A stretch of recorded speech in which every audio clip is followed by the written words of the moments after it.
Hello and welcome back to my channel Study with Renuka. In this video, we shall study chapter 1 of History NCERT class 12th. Before starting the video, I will give you an overview of the syllabus of History class 12th. The syllabus contains 3 books and each book contains parts.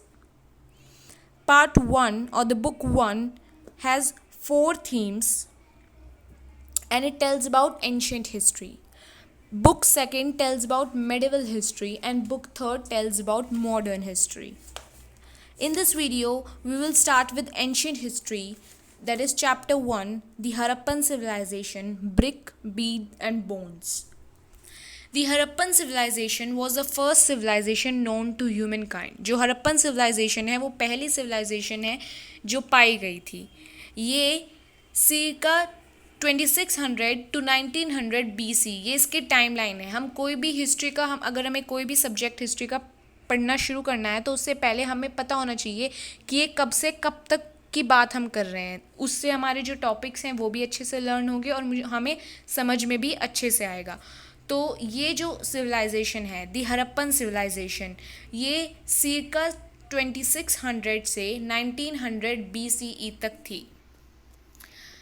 Harappan seal, अब ये जो आप देख रहे हैं ये small notes हैं, short notes हैं जो मैंने खुद बनाए हैं और इनके बेसिस पे मैं आपको समझाऊंगी. Harappan seal, Harappan seal is an important topic in this whole chapter. Harappan seal को इम्पॉर्टेंट टॉपिक क्यों दिया गया है इस पूरे चैप्टर में? क्योंकि जब हम कोई भी सिविलाइजेशन के बारे में पढ़ते हैं या किसी भी हिस्ट्री के बारे में पढ़ते हैं तो हमें सबसे ज़्यादा इन्फॉर्मेशन जो होती है उनकी स्क्रिप्ट से मिलती है, उनकी रिटन डॉक्यूमेंट से मिलती है. लेकिन हरप्पन सिविलाइजेशन के कोई भी रिटन डॉक्यूमेंट्स हम जो हमारे पास हैं, जो हरप्पन सील्स हैं, उन पे जो लिखा हुआ है वो आज तक पढ़ा नहीं गया है. It is undeciphered till date. आज तक कोई भी नहीं पढ़ पाया कि उन पे लिखा क्या है. इसलिए हमें हरप्पन सिविलाइजेशन के बारे में जो भी पता है सिर्फ उन रिमेन्स के थ्रू पता है जो हमें मिले हैं, जो वेस्ट मिले हैं, जो रिमेन्स मिले हैं, जो बिल्डिंग्स मिली हैं, तो उनसे हमें पता चलता है हरप्पन सिविलाइजेशन के बारे में. इसलिए हरप्पन सील इम्पॉर्टेंट है क्योंकि हरप्पन सील पे जो स्क्रिप्ट लिखी हुई है, जो भाषा लिखी हुई है वो आज तक समझी नहीं गई है, अनडेसिफर्ड है. The Harappan civilisation is also known as Indus valley civilisation. जो हरप्पन सिविलाइजेशन है उसको इंडस वैली सिविलाइजेशन भी कहा जाता है. क्यों? क्योंकि जो हरप्पा जो सिटी है वो इंडस रिवर के पास है. ये जो पूरी सिविलाइजेशन है ये इंडस रिवर के आसपास बनाई गई है या फिर पाई गई है. इसलिए इसको इंडस वैली सिविलाइजेशन भी कहा जाता है या फिर इसको ब्रोंज एज सिविलाइजेशन भी कहा जाता है. इस सिविलाइजेशन में उस समय पे केवल ब्रोंज का यूज़ होता था. तब तक आयरन नहीं आया था, लोहा नहीं आया था. जो भी ऑर्नामेंट्स हैं या जो भी रिमेन्स हमें मिले हैं वो सब ब्रॉन्ज से बने हैं, ब्रॉन्ज के मिले हैं. इसलिए इसको ब्रॉन्ज एज सिविलाइजेशन भी कहा गया है. And is also known as Harappan culture. अब हमें पता है कि कल्चर का मतलब होता है कि कोई भी हमारी पुरानी जो रीति रिवाज चलते आ रहे हैं हम उनको कल्चर बोलते हैं. बट यहाँ पे कल्चर का मतलब है culture is referred for a group of object distinctive in style that are usually found together within a specific geographical area and period of time. मतलब अलग अलग तरह के ऑब्जेक्ट्स जब एक ही जगह पे, एक ही जोग्राफिकल एरिया में, एक ही टाइम पीरियड में मिले हों उन्हें हम एक कल्चर के अंदर डालेंगे. एक ही जगह पे मिले हैं और उसी टाइम फ्रेम के अंदर मिले हैं तो सबको एक कल्चर में डाला गया है. और ये जो कल्चर हम पढ़ रहे हैं, जो सिविलाइजेशन हम पढ़ रहे हैं उसे हरप्पन कल्चर कहा गया है क्योंकि उससे ही हमें पता चलेगा कि उस समय क्या होता था और कहाँ कहाँ होता था. तो जहाँ जहाँ सेम चीज़ें पाई गई हैं उसी टाइम पीरियड में उन सबको हरप्पन कल्चर में आर्कोलॉजिस्ट ने डाल दिया है. The script is still undeciphered. ये मैं बता चुकी हूँ कि हरप्पन जो स्क्रिप्ट है, जो सील्स पे इनकी जो भाषा लिखी होती है ये आज तक अनडेसिफर्ड है. अनडेसिफर्ड मतलब आज तक समझी नहीं जा सकी ये भाषा की है क्या. सबसिस्टेंस स्ट्रैटेजीज़ तो वहाँ के किसी भी सिविलाइजेशन के बारे में हम सबसे पहले हमें जानना होता है कि क्या सबसिस्टेंस था या फिर वहाँ के लोग अपना गुजारा कैसे करते थे. They ate wide variety of plants and animals, वो अलग अलग तरह के वाइड वेराइटी, बहुत सी वेराइटी के प्लांट्स और एनिमल्स खाते थे. Animal bones found at site include those of cattle, sheep, goat, buffalo and pig. हमें कैसे पता कि वो प्लांट्स और एनिमल्स खाते थे? क्योंकि ऑब्वियसली वहाँ पे रिमेन्स मिले हैं. जो हड़प्पन साइट है या फिर जो और भी सिटीज़ हैं हड़प्पन सिविलाइजेशन की, जैसे मोहनजोदारो हो गया, लोथल हो गया, कालीबंगन हो गया, इन सब जगहों पे कैटल की, शीप की, गोट, बिफेलो, पिग, इन सब की हड्डियाँ मिली है. तो ये और उसी टाइम पीरियड में मिली है, जैसे मैंने अभी बताया था, टाइम एक ही ज्योग्राफिकल एरिया पे और सेम टाइम पीरियड में मिलनी चाहिए. तो आर्कोलॉजिस्ट को ये सब मिला है, इसलिए वो समझ पाए हैं कि उस वक्त के लोग अपना सबसिस्टेंस करने के लिए, अपनी जीविका बनाने के लिए क्या खाते थे. Hunting was one of the occupation. अब ये तो नॉर्मल सी बात है, जब लोग शीप, गोट, बिफेलो, पिग ये सब खा रहे हैं और ये सब की हड्डियाँ मिली हैं डोमेस्टिक जगहों पे से भी और जंगलों में से भी, तो ये तो नॉर्मल बात है और ये तो अंडरस्टूड ही है कि वहाँ पे हंटिंग तो होती होगी. Bones of fish and fall was also found, और फिशेस की बोन्स भी पाई गई हैं क्योंकि वहाँ पे रिवर है, इंदस इतना बड़ा रिवर, उस पूरी सिविलाइजेशन उसी के आसपास बनी हुई है, तो लोग फिशिंग भी करते हैं, फिश भी खाते होंगे. तो इसलिए बताया, इससे पता चलता है कि वहाँ के लोग फिशिंग, उस वक्त फिशिंग भी होती थी. तो ये उनकी सबसिस्टेंस स्ट्रेटजी थी. वो प्लांट्स खाते थे, जो भी एडिबल प्लांट्स होते हैं, जो फल होते हैं, जो पेड़ों पे लगते हैं, एनिमल्स, जो भी एनिमल्स वहाँ पे जिनकी हड्डियाँ मिली हैं. ऐसा भी हो सकता है और भी जानवर वो खाते हों या और भी जानवर उस वक्त हों, लेकिन जिनकी हड्डी मिली है केवल उनके बारे में हम बता सकते हैं. Agriculture technologies. अब ये तो हो गया कि वो खाते क्या हैं, सबसिस्टेंस तो हो गया, what they eat. Now agriculture technologies, how they work, या फिर कोई कल्चर चलाने के लिए कुछ काम तो करेंगे वो. अगर वो खेतों में काम करेंगे तभी उनके घर में कुछ आए. मतलब ऐसा तो होता नहीं था कि वहाँ पे, ये तो पता नहीं चला है अभी कि जो करेंसी सिस्टम है वो वहाँ पे प्रेवलेंट था या नहीं, लेकिन वो एग्रीकल्चर करते थे, ये प्रूफ मिला है. Bull and oxen are used for ploughing. Ploughing करने के लिए, खेत जोतने के लिए बुल का और ऑक्सन का यूज़ किया जाता था. ये कैसे पता चला कि बुल और ऑक्सिन का यूज़ होता था? Terracotta models of plough have been found at sites in Cholistan and at Banawali. ये जो टेराकोटा मॉडल्स होते हैं, terracotta is a kind of cloth, is a kind of cloth, but it's normally a paper sort of thing, it's made of clay. तो जो terracotta models हैं प्लफ के मिले हैं, मतलब जो हल होता है उसके मॉडल्स मिले हैं उस चॉलिस्टन में और बनावली में और बहुत सारी जगहों पे मिले हैं. तो उससे पता चलता है कि एग्रीकल्चर होता था वहाँ पे. Traces of irrigation canals have found at Shortughai in Afghanistan. Irrigation canal के ट्रेसेस भी मिले हैं. पूरा का पूरा कैनल नहीं मिला है क्योंकि बहुत पुरानी सिविलाइजेशन है, लेकिन ट्रेसेस मिले हैं. थोड़ी थोड़ी जगहों पे कुछ कुछ टूटी फूटी चीज़ मिली है जिससे उन्हें पता चलता है कि ये कैनाल्स थे. तो जो रेन वाटर था वो उसमें स्टोर करके रखते थे, क्योंकि अफ़गानिस्तान एक ऐसा एरिया है जहाँ पे ज़्यादा पानी नहीं होता था. वहाँ की जो लैंड है ज़्यादातर रेगिस्तान होता था वहाँ पे, तो उन्हें पानी स्टोर करके रखना पड़ता था. Traces of rainwater harvesting found in Dholavira in Gujarat through water reservoirs. तो जो रेन वाटर की हार्वेस्टिंग जो आजकल भी होती है, रेन वाटर हार्वेस्टिंग, वो गुजरात में देखी गई है कि गुजरात में बहुत सारे वाटर रिजर्वर्स बनाए हुए थे जिसमें रेन वाटर को स्टोर करके रखते थे, क्योंकि गुजरात भी ऐसा स्टेट है जहाँ पे पानी ज़्यादा नहीं होता था उस टाइम भी और आज भी. तो जहाँ पे पानी है वहाँ पर तो ऐसे कोई एविडेंस नहीं मिले हैं. जैसे पंजाब हो गया, हरियाणा हो गया, यहाँ पे तो पानी है तो ऐसे एविडेंस नहीं मिले हैं. लेकिन जहाँ पे इरिगेशन फैसिलिटी इतनी अच्छी नहीं थी वहाँ पे पानी को स्टोर करने के लिए, वाटर स्टोरेज के लिए बहुत सारे एविडेंसेस पाए गए हैं. तो ये सब एग्रीकल्चर टेक्नोलॉजीज़ हैं. इन सब से हमें पता चलता है कि उस वक्त के लोगों को पता था कि वो उन्हें एग्रीकल्चर कैसे करना है या उन्हें कैसे अपने फार्म्स में काम करना है, क्योंकि अगर एक क्लाइमेटिक कंडीशन में बारिश नहीं हो रही है और उन्हें पानी की ज़रूरत है, तो वो ये समझते थे कि उन्हें पानी स्टोर करने की ज़रूरत है। और ये सब जो आजकल हम कर रहे हैं, रेन वाटर हार्वेस्टिंग, कैनाल्स बनाते हैं, वाटर रिजर्वर्स बनाते हैं, ये इतने पुराने समय से बनते आ रहे हैं। So we are learning from our civilization, we are learning from our ancient past. ना Mohenjodaro a plan urban city. Harappan civilization, जैसे कि नाम ही दिया गया है हड़प्पन सिविलाइजेशन, इसलिए दिया गया है क्योंकि पहली सिटी जो डिस्कवर की गई थी सिविलाइजेशन की वो हड़प्पा थी। आर्कोलॉजिस्ट ने सबसे पहले हड़प्पा सिटी को डिस्कवर किया था। लेकिन इस सिविलाइजेशन की सबसे इम्पॉर्टेंट सिटी माना जाता है या सबसे प्लान्ड अर्बन सेंटर माना जाता है मोहनजोदारो को, क्योंकि ये बहुत ही डेवलप्ड सिटी थी। इस सिटी के ये जो सिटी थी ये दो सेक्शन सेटलमेंट में डिवाइडेड थी। दो तरह के सेटलमेंट्स मतलब होते थे वहाँ पे, दो तरह के सेक्शंस में डिवाइडेड थी, the citadel and the lower town. Citadel और लोअर टाउन में, तो जो सिटाडल होता था ये एक हाई रेस्ड प्लेटफॉर्म पे बनाया जाता था।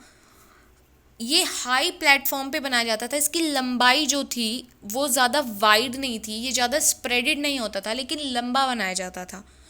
बहुत हाई प्लेटफॉर्म पे बहुत सी ईंटों का इस्तेमाल करके इस प्लेटफॉर्म को बनाया जाता था। और जो भी इम्पॉर्टेंट रिचुअलिटिक चीज़ें होती थी, रिचुअल्स जो होते थे, जो भी इम्पॉर्टेंट एरिया होता था वो सब इस सिटाडल में होता था। और इसके में भी ताकि ये सोइल की वजह से डैमेज ना हो जाए कुछ, या फिर इसके प्रोटेक्शन के लिए, मे बी प्रोटेक्शन पर्पस के लिए इसको एक हाई रेस्ड प्लेटफॉर्म पे बनाया जाता था।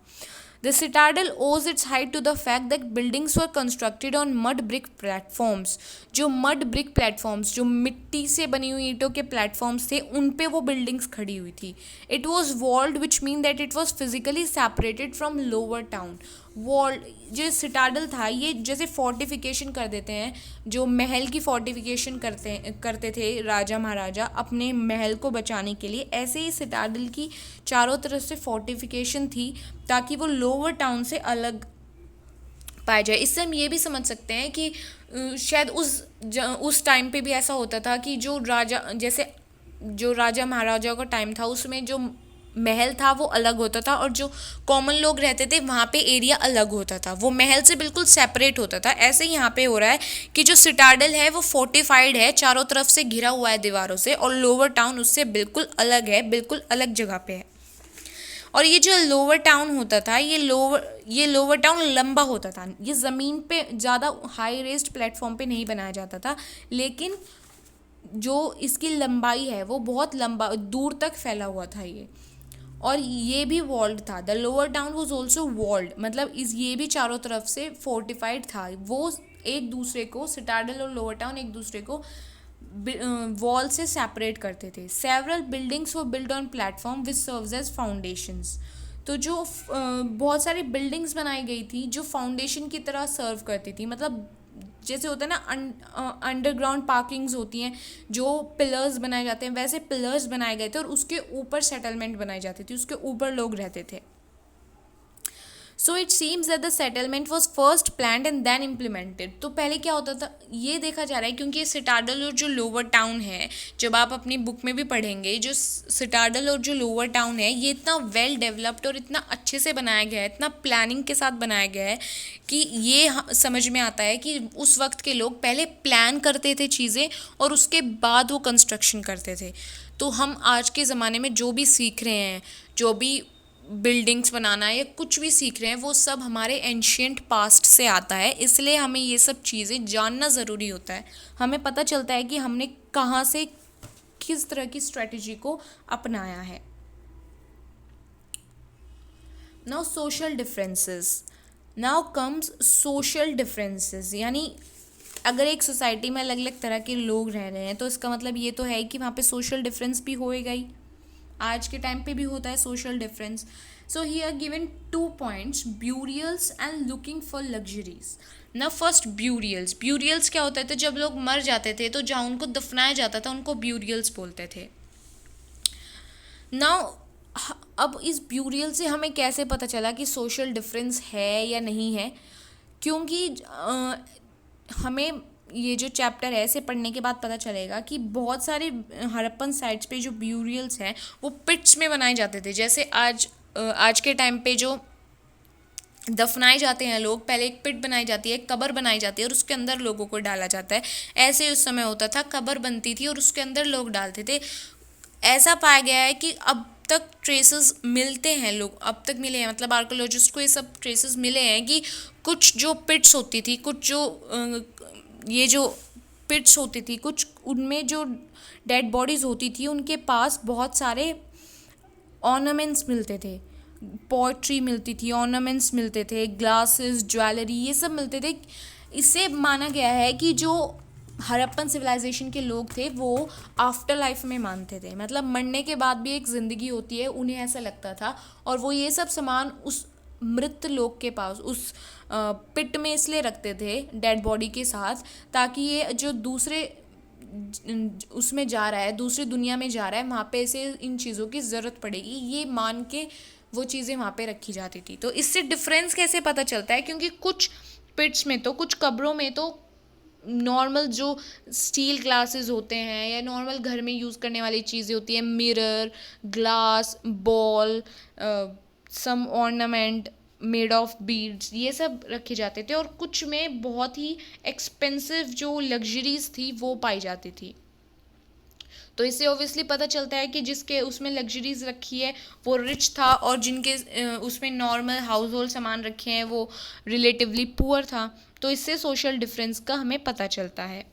नाउ लग्जरीज का मतलब ये नहीं है कि उस समय चीज़ें महंगी थी। अब हमें तो पता नहीं करेंसी सिस्टम उस समय चलता था या नहीं चलता था, इसलिए यहाँ पे लग्जरीज जो वर्ड है वो यूज़ किया गया है उन चीज़ों के लिए जो बहुत टाइम लेके बनती थी और जिनका बनाने का प्रोसेस बहुत ही कॉम्प्लिकेटेड होता था।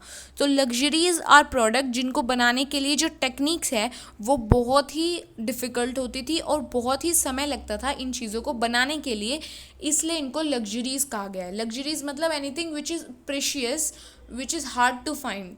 तो उस समय में भी ऐसी चीज़ें होती थी जो प्रीशियस होती थी, लॉन्ग टाइम लेके बनती थी और बहुत ही ज़्यादा मेहनत लगती थी उनमें बनाने के लिए, इसलिए कुछ ही लोग उनको अफोर्ड कर पाते थे, कुछ ही लोगों के पास वो होती थी। तो ये भी एक सोशल डिफरेंस दिखाती है कि अमीर और गरीब के बीच में फ़र्क बताती है। हालांकि हमें करेंसी सिस्टम या फिर इकोनॉमिक सिस्टम के बारे में उस समय का कुछ पता नहीं है, लेकिन फिर भी ये जो ब्यूरियल्स में सामान मिले हैं और जो लग्जरीज मिलती हैं इनसे हमें कुछ कुछ सोशल डिफरेंस के बारे में पता चलता है।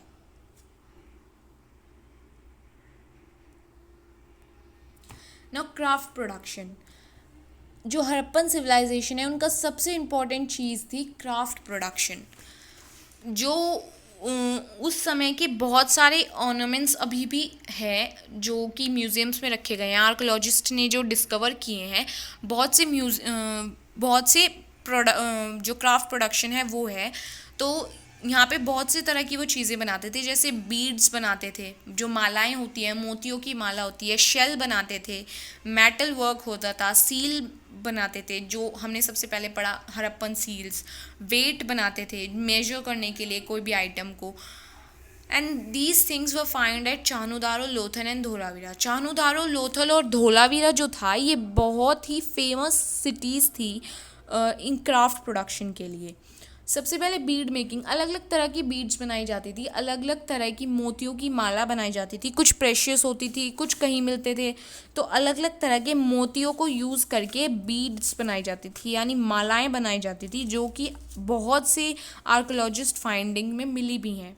फिर शेल कटिंग, ये जो समुंदर से शेल्स निकलती हैं जिन्हें शंख बोलते हैं, शंख भी इनको बोलते हैं, ये उनको कट करके अलग अलग शेप्स में उनको बनाते थे, मे भी उनको फिर बेचते भी हों, लेकिन इतना तो है कि वो ऐसे शेल कटिंग होती थी क्योंकि वो अलग अलग शेप्स में मिलते थे, बड़े मिलते थे, तो उनको दूसरी शेप दे के डिफ़ाइन करना करने का काम भी वहाँ के लोग करते थे। देन मेटल वर्किंग, जो मेटल की चीज़ें हैं, मेटल से बनी हुई चीज़ें, उनसे काम बनता था, उस तरह के काम वो करते थे। फिर सील्स बनाते थे। सील किस लिए बनती है कि अगर कोई सामान एक जगह से दूसरी जगह जा रहा है, इतनी बड़ी सिविलाइजेशन थी, एक जगह से दूसरी जगह सामान जा रहा है तो उस सामान को सील कर देते थे और उसके ऊपर उस सामान को पूरा बंद करके उसके ऊपर एक सील लगा देते थे और उस पर कुछ भी लिख देते थे, जैसे एड्रेस लिखा हो किसी का या कोई ट्रेडमार्क हो कि जिससे पता चले कि ये किसके लिए है और कहाँ जानी है।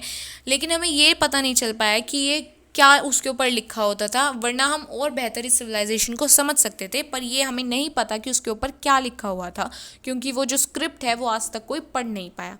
देन वेट मेकिंग, जो सामान बनते हैं उनको मेजर करने के लिए वेट्स की ज़रूरत तो है, तो जो हड़प्पन लोग थे वो वेट भी बनाते थे, जो वज़न होते हैं, जो बाट बोलते हैं जिनको हम हिंदी में, वो भी वो लोग बनाते थे। लेकिन हमें एक बात यहाँ पे ध्यान रखने की ज़रूरत है कि ये जो सब चीज़ें हैं ये ब्रॉन्ज़ के अंदर है, इनमें कहीं भी आयरन का यूज़ नहीं है, क्योंकि इस सिविलाइजेशन में आयरन यानी लोहा अब तक नहीं आया था। तो ये जो सब भी चीज़ें बन रही है सब ब्रॉन्ज़ की या फिर किसी तरह के मेटल की बन रही है। देन सेंटर्स ऑफ प्रोडक्शन, ना हाउ डू वी नो कि कहाँ पे सेंटर्स ऑफ प्रोडक्शन है, या फिर क्या क्या हमें कैसे पता चला कि क्या चीज़ें प्रोड्यूस की जा रही हैं।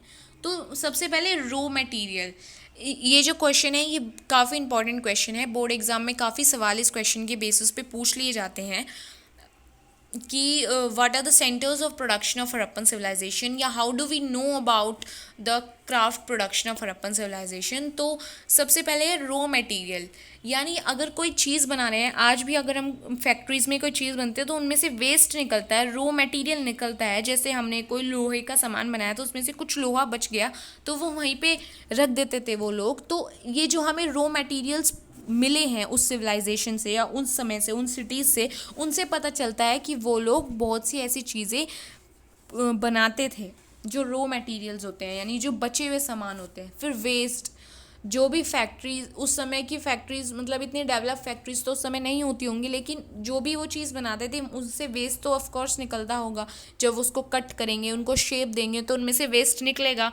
तो जो रॉ मटेरियल और वेस्ट मिला है आर्कियोलॉजिस्ट को, उनसे उन्हें आइडिया हुआ है कि किस किस तरह का प्रोडक्शन और कहाँ कहाँ होता था। ये कैसे पता चला? जहाँ पे ये रॉ मटेरियल और वेस्ट मिलेगा उसी जगह पे होता है, क्योंकि कोई भी रॉ मटेरियल या वेस्ट फेंकने के लिए एक सिटी से दूसरी सिटी तो नहीं जाएगा। Small as well as large settlement like Mohenjodaro and Harappa, वहाँ पे जो सेटलमेंट्स है चाहे कितनी भी छोटी, जैसे बहुत बड़ी सेटलमेंट है मोहनजोदारो और हड़प्पा, वहाँ पे भी ये जो रॉ मटेरियल है और ये जो वेस्ट हैं ये पाए गए हैं। Know strategies for procuring material, what are the strategies जिससे जो मटेरियल है, जो क्राफ्ट प्रोडक्शन है, वो एक जगह से दूसरी जगह फैलाया जा रहा है। प्रोड्यूस फ्रॉम सब कॉन्टिनेंट एंड बियॉन्ड, यानी कुछ सामान हमें पाया गया है, द आर्कोलॉजिस्ट को मिला है कि बहुत जो अलग ही बिल्कुल सिविलाइजेशन है, जो अलग ही कंट्री है इंडिया से, उनमें भी बहुत सारे हड़प्पन कल्चर की जो प्रोडक्ट्स हैं वो मिले हैं।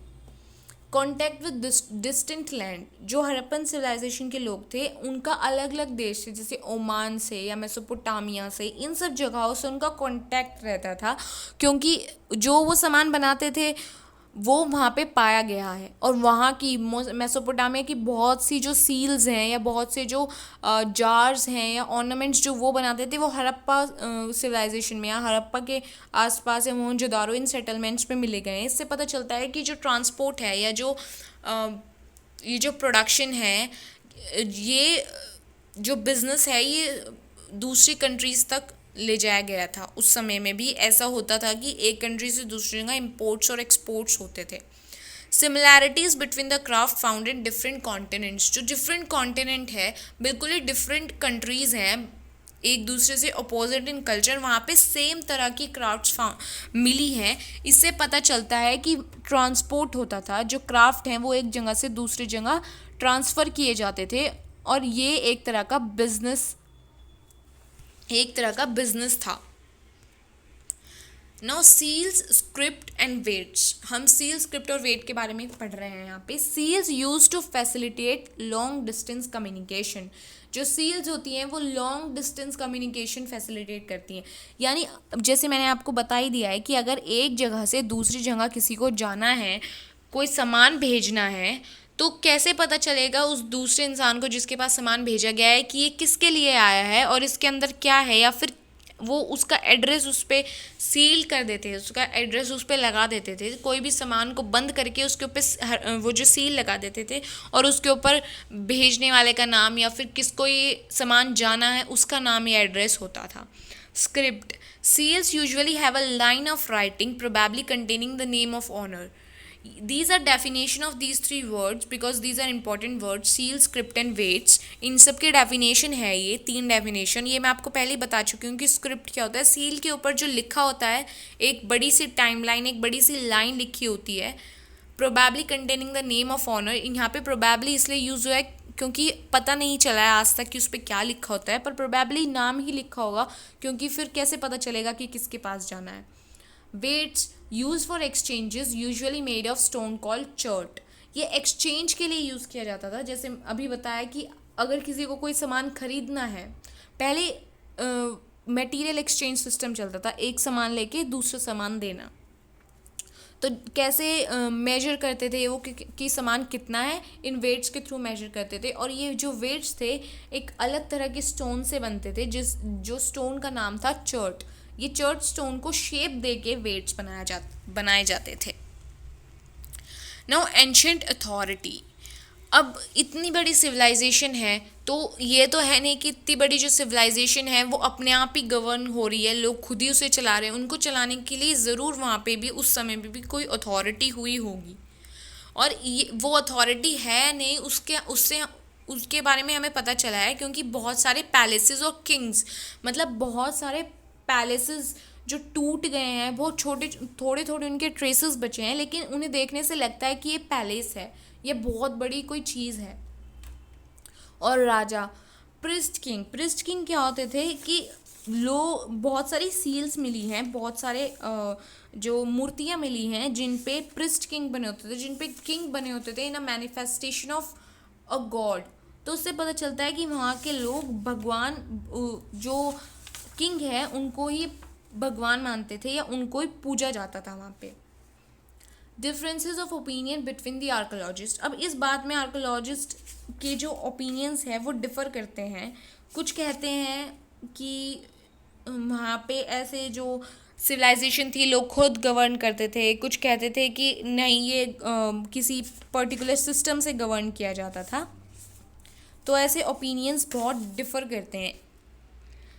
लेकिन जो हम मूर्तियाँ देखते हैं, शिव की, प्रोटो शिवा की मूर्तियाँ हैं वहाँ पे, प्रिस्ट किंग की जो मूर्तियाँ हैं made of bronze, made of clay हमें पाई गई हैं, उनसे पता चलता है कि वहाँ पे राजा तो ज़रूर होते थे क्योंकि सिविलाइजेशन इतनी बड़ी थी और इतनी प्लान्ड सिविलाइजेशन थी। तो कोई भी चीज़ जो इतनी प्लान्ड है वो बिना किसी लीडर के तो नहीं हो सकती। Now the end of civilization. Now how the Harappan civilization ended. There are evidences that by circa 1800 BCE, most of the mature Harappan sites had been abandoned. ऐसे एविडेंसेस पाए गए हैं कि अराउंड 1800 BCE में बहुत सारी जो मेच्योर हड़प्पन साइट्स थी, मेच्योर यानी जो बाद की Harappan sites, they are early culture and mature culture, जो बाद का कल्चर था उसमें भी बहुत सी चीज़ें सिमिलर ही होती थी जैसे हड़प्पन सिविलाइजेशन, दोनों चीज़ सेम ही है, बस वो थोड़ी मॉडर्न है। तो जो मेच्योर हड़प्पन साइट्स थी वो धीरे धीरे ख़त्म हो रही थी 1800 BCE के अराउंड। और रीज़न्स क्या था उनके ख़त्म होने का, रीज़न्स बताए गए हैं, क्लाइमेटिक चेंज बताया गया है कि जो क्लाइमेट है वो लगातार चेंज हो रहा था, डिफोरेस्टेशन हो रहा था, लोग अपनी जीविका के लिए पेड़ काट रहे थे, ऑब्वियसली उन्हें वुड चाहिए खाना पकाने के लिए, बहुत सारा डिफोरेस्टेशन हो गया था जिससे इकोलॉजिकल बैलेंस बिगड़ गया, एक्सेसिव फ्लड्स आ गए, वहाँ पे फ्लड्स हो गए, पानी बह गया जो इंडस रिवर के पास है, तो वहाँ पे हो सकता है फ्लड्स आ गए हों, सॉयल इरोजन हो गया, तो ऐसा बोला जाता है मेनली क्लाइमेटिक कंडीशन रिस्पॉन्सिबल है इस सिविलाइजेशन के एंड के लिए। लेकिन यहाँ पे एक और बात कही गई है कि जो इतनी बड़ी सिविलाइजेशन है वो केवल क्लाइमेटिक चेंज की वजह से कुछ चीज़ें वहाँ पे ख़राब हो सकती हैं, कोई बिल्डिंग टूट गई हो या फिर जो चीज़ें मतलब जो बिल्डिंग्स या ब्रिक्स जो मैन मेड थिंग्स हैं वो डिस्ट्रॉय कर सकता है नेचर, पूरी की पूरी सिविलाइजेशन को ख़त्म नहीं कर सकता। तो ऐसा माना गया है कि जो ये सिविलाइजेशन है, ये जो नेक्स्ट सिविलाइजेशन आती है दी आयरन सिविलाइजेशन जिनको हम बोलते हैं, उन्होंने इसको ख़त्म किया है, या फिर इनके साथ लड़ाई हुई थी और फिर एक वॉर में सिविलाइजेशन ख़त्म हुई है। The Rigved mentioned Pur meaning rampart, fort or stronghold. Indra the iron war god is called Purmandar the fort destroyer. तो जो इंद्र हैं वो आयरन गॉड हैं, आर्यन के भगवान माने जाता है इंद्र को, जो कि ऋग्वेद में लिखा गया है। और जो इंद्र हैं उनको माना जाता है कि ये फोर्ट डिस्ट्रॉयर हैं, यानी ये नष्ट करने वाले हैं। जो फोर्ट्स होती हैं, जो इनके कॉम्पिटिटर होते हैं, ये उनको ख़त्म कर देते हैं, उनके साथ उन्हें डिस्ट्रॉय कर देते हैं। तो क्योंकि हड़प्पन सिविलाइजेशन के बाद आर्यन सिविलाइजेशन आई, आयरन यूज़ हुआ, लोहे का यूज़ आया, तो ऐसा माना जाता है कि जो हड़प्पन लोग हैं या जो हड़प्पन सिविलाइजेशन है उसे एक लड़ाई में आयरन सिविलाइजेशन ने हरा दिया था, और इसलिए वो पूरी की पूरी सिविलाइजेशन डिस्ट्रॉय हो गई थी।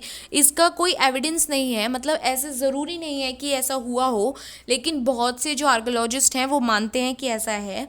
और क्योंकि ऋग्वेद जो है वो भी इसकी पुष्टि करता है, वो भी एविडेंस देता है इन चीज़ों को, तो रिलेटिवली ये चीज़ें मिला के ऐसे माना जाता है। एक आर्कियोलॉजिस्ट R.E.M. व्हीलर, जिन्होंने अपनी बुक हड़प्पन 1946 और एंशिएंट इंडिया 1947 में भी ये लिखा है कि जो इंडस वैली सिविलाइजेशन है उसको आर्यन सिविलाइजेशन ने ख़त्म किया है। यहाँ पे एक इम्पॉर्टेंट टॉपिक ये है कि जो आर्कियोलॉजिकल सर्वे ऑफ इंडिया है, उनके first director general Alexander Cunningham है, उनके बाद जॉन मार्शल आए और फिर R.E.M. व्हीलर आए। तो ये जो थ्योरी है कि आयरन सिविलाइजेशन के लोगों ने हड़प्पन सिविलाइजेशन ख़त्म की है वॉर के थ्रू, क्योंकि वहाँ पे बहुत सारे डेड बॉडीज़ एक ही जगह पे, जैसे आज के टाइम पे वॉर में मिलती हैं कि बहुत सी डेड बॉडीज़ एक ही जगह पे पड़ी होती हैं, जो दुश्मन है वो गोलियों से मार के उसी जगह पे उनको छोड़ देते हैं डेड बॉडीज़ को। वैसे डेड बॉडी के एविडेंसेस जो हैं वो बहुत सी हड़प्पन साइट से मिले हैं, तो इससे माना गया है कि वो लड़ाई में मरे हैं और किसी सिविलाइजेशन ने उन पे अटैक किया है, उसके बाद वो मरे हैं। तो ये जो थ्योरी है ये R.E.M. व्हीलर ने दी थी, और ये उनकी बुक में भी मेंशन है। आप चाहो तो उनकी बुक पढ़ सकते हो। बुक हड़प्पा 1946 और एंशिएंट इंडिया 1947 उनकी बुक का नाम है। Discovering the civilisation. अब सिविलाइजेशन तो ख़त्म हो गई, लेकिन इस सिविलाइजेशन को डिस्कवर करने के लिए, इस सिविलाइजेशन को खोजने के लिए जो साइंटिस्ट हैं जिन्होंने 1947, 45, 35 इस समय के आसपास इस सिविलाइजेशन को डिस्कवर किया था। ये है कितनी पुरानी, कितने हज़ारों सालों पुरानी सिविलाइजेशन को 1945, 43, 36 इनमें डिस्कवर किया गया है। तो क्या क्या प्रॉब्लम्स आई या फिर कौन कौन रिस्पॉन्सिबल था इसके डिस्कवर करने के लिए, इसको अब वो बताया गया है। सबसे पहले यहाँ पे दिया गया है कनिंगम्स कन्फ्यूजन। जैसे कि मैं बता चुकी हूँ, Alexander Cunningham first director general थे ASI के, आर्कियोलॉजिकल सर्वे ऑफ इंडिया के पहले डायरेक्टर जनरल थे मिस्टर अलेक्जेंडर कनिंगम। तो उनका कन्फ्यूजन क्या था?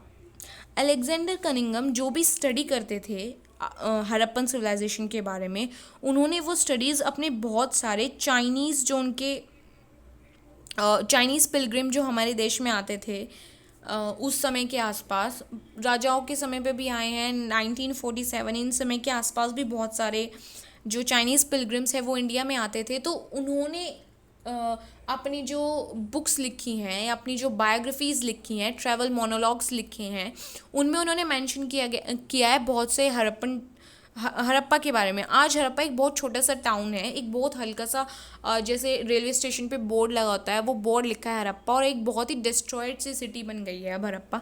तो उन्होंने वो डिस्कवर की थी, वो जो सिटी थी, और उन्होंने अपनी जो बायोग्राफी है, अपनी बुक है, उसमें बहुत कुछ लिखा था उस सिटी के बारे में। जो कनिंगम थे, उन्होंने अपने जो भी रिसर्च है, बहुत सारी जो रिसर्च है, वो उन चाइनीज़ पिलग्रिम्स की रिसर्च के बेसिस पे की थी। तो उनको ये कन्फ्यूजन था। क्या कन्फ्यूजन हुआ? कन्फ्यूजन ये था कि जो हड़प्पन सील्स हैं या फिर जो हड़प्पन चीज़ें हैं, वो जो एक ही जगह से मिली हैं, उन्होंने ये ध्यान नहीं दिया कि ये किस टाइम फ्रेम की है। क्योंकि जो चाइनीज़ पिलग्रिम्स थे, उन्होंने बायोग्राफी में कोई भी टाइम नहीं लिखा था, उनको ये नहीं पता था कि ये किस टाइम की है, बस उन्होंने जगहों के बारे में और आर्टिफैक्ट्स के बारे में लिख दिया था। तो कनिंगम ने जो भी उनको सबूत मिलते गए, वो एक ही उनको टाइम थीम में लगाते गए, जिसकी वजह से ये हो गया कि जो बहुत ही पुरानी चीज़ें हैं, वो नई चीज़ों के साथ मिल गई, और एक कन्फ्यूजन सा क्रिएट हो गया कि जो मैच्योर हड़प्पन साइट है और जो इमैच्योर हड़प्पन साइट है, जो पहले और बाद की हड़प्पन साइट है, उसमें कोई डिफरेंस ही नहीं रहा। तो उनको ये टाइम कन्फ्यूजन हुआ था, वो चीज़ों को टाइम के अकॉर्डिंग लगा नहीं पाए थे। This was Cunningham's confusion. Then a new old civilisation.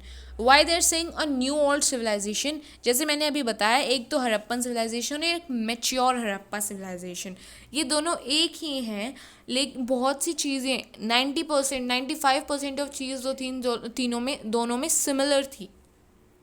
कुछ डिफरेंसेस थे, क्योंकि समय के साथ चीज़ें डेवलप होने लगती है, इसलिए मैच्योर हड़प्पन साइट्स में कुछ चेंजेस थे। न्यू ओल्ड इसलिए कहा गया है क्योंकि पुरानी ही सिविलाइजेशन थी, लेकिन एक नए तरीके से खोजी गई है। New techniques and questions.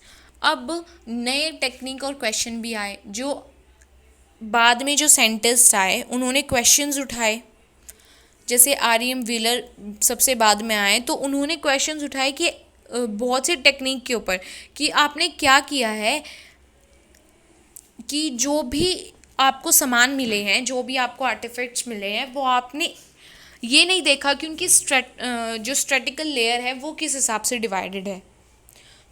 जैसे मैंने अभी बताया, कनिंगम का कन्फ्यूजन टाइम से रिलेटेड था। तो जो न्यू टेक्निक और न्यू क्वेश्चंस हैं, वो ये क्वेश्चंस हुए कि समय के बारे में क्वेश्चंस हुए, कैसे पता चलेगा कि कौन सी हड़प्पन सिविलाइजेशन मैच्योर थी और कौन सी इमैच्योर, या जो कौन सी चीज़ें बाद में आई और क्या पहले आई। तो इन सब के ऊपर नई टेक्निक और नए क्वेश्चंस खड़े हुए हैं। लेकिन 1947 में जब पार्टीशन हो गया, तो बहुत सारे जो हड़प्पन साइट्स हैं, जो हड़प्पन सिविलाइजेशन की साइट्स हैं बहुत सारी, वो पाकिस्तान में चली गई, जिसके बाद में पाकिस्तान ने उसमें डिस्कवरी, मतलब उसमें खोज करनी बंद कर दी। अब उन साइट्स पे कोई भी डिस्कवरी नहीं होती है, कोई भी आर्कोलॉजिकल सर्वेइंग नहीं होती है वहाँ पे। इसलिए जितना हमें 1947 तक पता है हड़प्पन सिविलाइजेशन के बारे में, सिर्फ उतना ही हमारे पास है, हमारे पास आगे का नहीं है, क्योंकि अब वहाँ पे इन सब चीज़ों के बारे में खोज नहीं की जाती है। इसलिए जो कन्फ्यूजन है और ये जो क्वेश्चंस है, वो क्वेश्चंस ही बन के रह गए हैं, उनके सल्यूशंस अभी हमें नहीं मिले हैं, क्योंकि जो साइट्स की एक्सकवेशन है वो ख़त्म हो गई। हालांकि इंडिया में जो साइट्स हैं, हरियाणा में है, पंजाब में है, उत्तर प्रदेश में भी कुछ साइट्स हैं, तो जो इंडिया में जो साइट्स बची हैं, उन पे डिस्कवरी होती हैं, उन पे आर्कोलॉजिस्ट वर्क कर रहे हैं सॉल्व करने के लिए प्रॉब्लम। लेकिन बाकी जो साइट्स पाकिस्तान में चली गई हैं, उन पे कोई भी खोज नहीं होती है। इसलिए हमारी जो प्रॉब्लम्स है, जो कन्फ्यूजन्स है, कनिंगम्स कन्फ्यूजन और न्यू ऑल सिविलाइजेशन, ये सब अभी कन्फ्यूजन में ही है, इनका प्रॉपर सल्यूशन अभी नहीं मिला है। तो इस चैप्टर में यही है। आई होप आपको समझ में आया हो। If you want, I can give you notes regarding the chapter, or if anything is left, you can comment down below. I can explain in another video, but I think मैंने सारा cover कर लिया है। अगर कुछ बच गया है तो आप मुझे बता सकते हैं, मैं अगली वीडियो में उसको कवर करने की कोशिश करती हूँ। This is all about Harappan civilisation. आप जो मैंने नोट्स बनाया है, I know this notes are not sufficient, लेकिन ये नोट्स नहीं है, सिर्फ एक ओवरलुक है, ताकि मैं आपको चैप्टर समझा पाऊँ। आप अपनी बुक को ध्यान से पढ़ें, उसमें आपको सब समझ में आएगा। और उसको पढ़ने के बाद if you have any confusion, you can comment down below, I can clear your confusions, and if you want notes, you can comment, I can give you notes. Thank you for watching the video. Please, if you like the video, then share the video and comment down below if you have any confusion. Thank you.